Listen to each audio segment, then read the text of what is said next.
Yun guys, hello. Gusto kayong lahat guys, Street Bike Motovlog. Actually guys, biglaan tong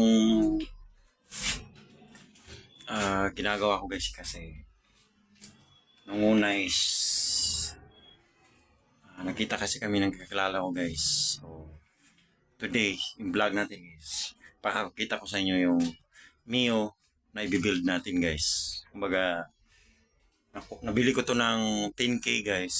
So, pero wala pang kumpleto, which is ito. Papakita ko sa inyo guys ha. Ito guys. Ito yung Mio na to guys. Nabili natin ng 10K. Actually, wala pa siyang cover. Ang cover lang na mayroon is itong footboard at saka itong dito. Kasi dito guys is wala. Pero ang good nito guys is ito, gold balls. I-spoke na. Then naka-extend ng plus 3. Then yung tipos niya is hindi, iwan ko yung pangalan ng tipos na to guys, pero I'm sure good to. Ito yung motor guys. Ayan. So, paplano na kami ng asawa ko na bibilan niya to na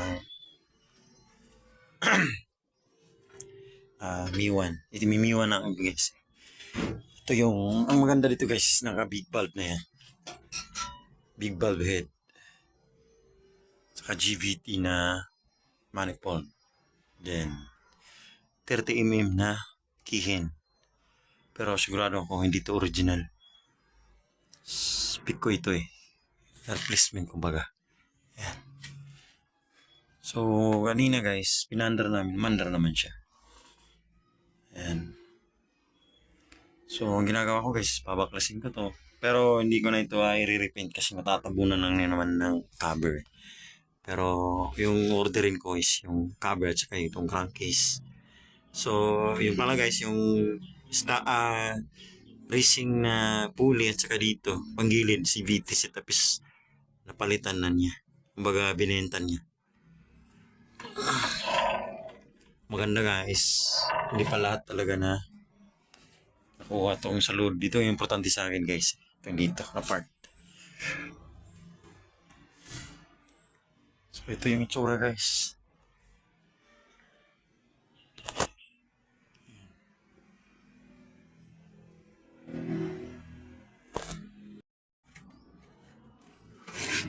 So guys, gagawin ko ngayon, papalitan natin yung stock ng coil ng racing monkey. Hindi pala. Happy do. Coil. Sisa na kayo guys sa lagay ng video ko guys.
So yun guys, dito na lang muna guys, no? Kasi hindi pa naman kaka-start ko lang. So, ito pala yung ginagawa natin.